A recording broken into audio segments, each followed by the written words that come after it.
Metro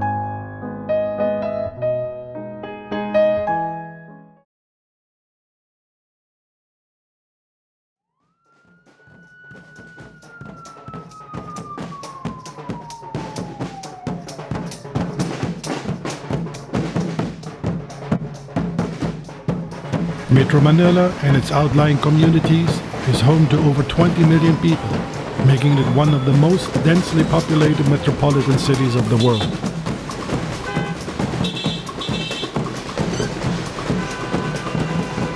Filipinos are fun-loving people with seemingly no worries in the world.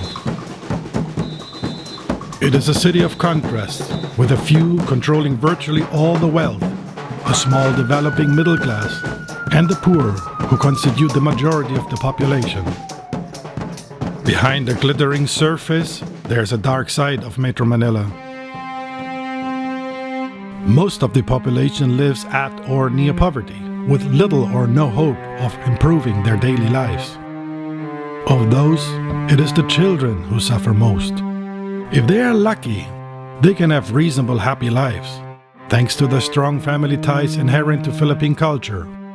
But often those family ties are broken as a result of extreme poverty, which ultimately results in neglect through drug abuse, alcoholism, and various forms of emotional, physical, and sexual abuse. Mahirap po, lalo na wala ka pong bahay dito sa lansangan. Tapos, ang dami pa pong makikitang hindi maganda. Makikita mo po yung ibang bata na napapariwara na po, nakikita mo na lang nagsisolvent, nagde-drug addict, so yun po, mahirap po talaga.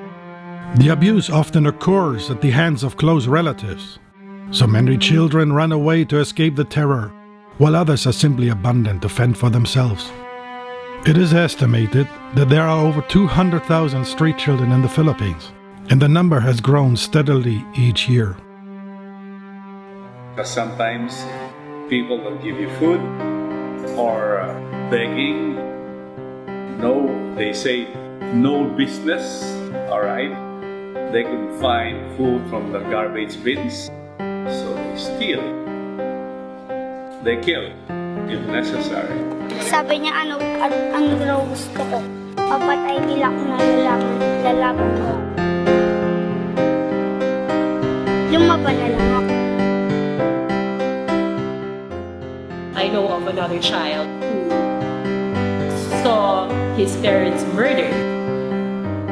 And they talk about it very matter-of-factly. He got his knife and stuck him in the stomach of the police and killed him. And he said, 13-year-old, you know, father, life is unahan. Life is like that. It's bad for him. He was not fast enough. All these kids came from a background where this sort of thing is absolutely normal. Many times we look at these children as hopeless because you're not willing to take a chance and give them a chance. It's not their fault that they are there out in the streets involved in crimes, in drugs and vices, etc. There got to be a fair chance and a big, beautiful chance for that.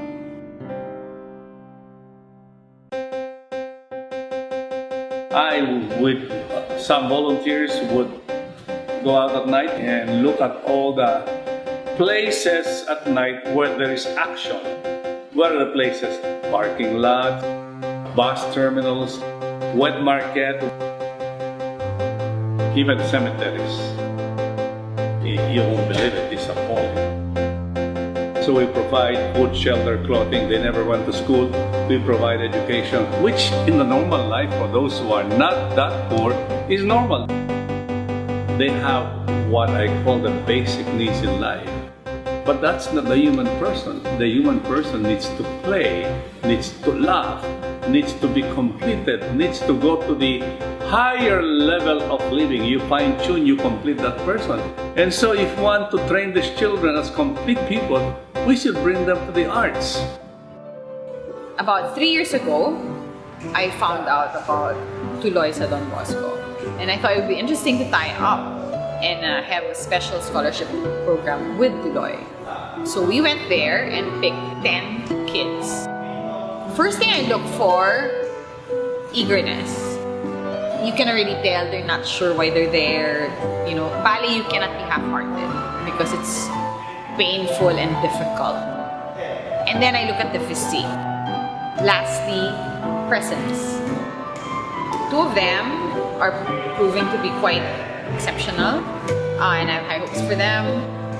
They're going to be competing this October in the Philippine Dance Cup, and I'm sending them to Hong Kong to get a scholarship. I feel so very excited because it is my first time to go abroad.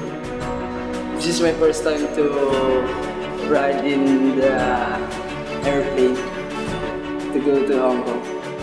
Even if you're not a ballet dancer, the kind of discipline, the kind of devotion, the kind of teamwork, the kind of timing, listening, executing, and feeling a sense of confidence, it can be school for life.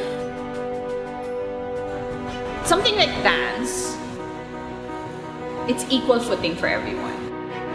Worst case scenario, there are many dancers that get jobs in cruise ships, in Disneyland, Universal Studios.